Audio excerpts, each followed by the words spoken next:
আসসালামু আলাইকুম viewers, welcome to my YouTube channel and Facebook page. আজকে আপনাদের সাথে শেয়ার করব সুজির রসবর পিঠা। প্রথমে আমি দুটো ডিম ভেঙে এবার এগুলারে ফেটিয়ে নেব ভালো করে, যেমন ফেনা ফেনা হয়ে ওঠে। এবার আমি দিয়ে দিব 2 চামচ চিনি। এখানে আমি তরকারির চামচ নিয়েছি, তাই যে যেমন মিষ্টি খান তেমনই দিবেন। আমি লবণ দিয়েছি একটু, আপনারা চাইলে দিবেন, না খাইলে দিবেন না। এবার আমি দিয়ে দিলাম 1 কাপ দুধ। আমি লিকুইড দুধ দিয়েছি, আপনারা চাইলে গুঁড়ো দুধ দিয়ে করতে পারেন, কারণ আমি হাফ কেজি সুজি দিয়ে বানাবো, তাই আমি লিকুইড দুধ দিয়েছি। এবার দিয়ে দিব 1 চামচ বেকিং পাউডার। এটারে ভালো করে মিশিয়ে নেব। তারপর দিয়ে দিব সুজিটারে আমি 2 বারে মেশাবো।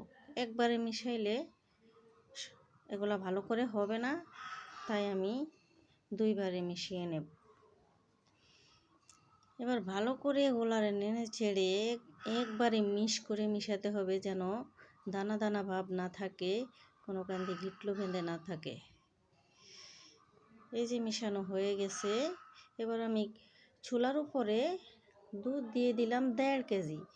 এর মধ্যে দিয়ে দিলাম 3টা দারচিনি আর 4টা এলাচগুলোরে ফেটে দিলাম। 2-3টা তেজপাতা দিয়ে দিলাম। এবার আমি দুধ গরম করে ভালো করে জাল দিয়ে আসলাম পিঠা ভাজতে। তেল গরম করে একটা একটা করে পিঠা দিয়ে দিচ্ছি, দেখতেই পাচ্ছেন। পিঠাগুলা দিয়ে দিচ্ছি। দেওয়ার পরে এগুলারে এবার উল্টে পাল্টে লাল লাল করে ভেজে তারপর উঠাবো। আপনারা আমার চ্যানেলটা সাবস্ক্রাইব করে দিন এবং লাইক কমেন্ট শেয়ার করে পাশে থাকুন। আমি নতুন চ্যানেল খুলছি তো, তাই ভুল ত্রুটি হলে ক্ষমা দৃষ্টিতে দেখবেন, পাশে থাকবেন।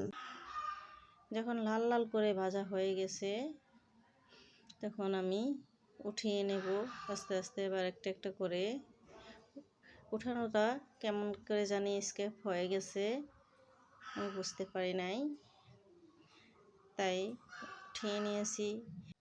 আবার একটা একটা পিঠা করে দিয়ে দিচ্ছি নতুন করে। এগুলারে আবার উল্টে পাল্টে খুন্তি দিয়ে লাল লাল করে ভেজে নিয়েছি। এবার দুধটারে আমি আবার চুলার উপর বসাবো। চুলার উপর বসিয়ে এবার ভালো করে জাল দেব। যখন বলক উঠবে তখন আমি পিঠাটা দিয়ে দেব। পিঠাগুলা দেওয়ার হয়ে গেছে। এবার আমি এটারে ভালো করে বলকে আনে, তারপরে দিই এগুলারে দুধ যখন ঘন ঘন হয়ে আসে তখন আমি উঠিয়ে নেব। 10 মিনিট জাল দিছি, দেখি এখনো ঘন হয় নাই। আবার আমি আরও 10 মিনিট জাল দেব ঢাকনা দিয়ে।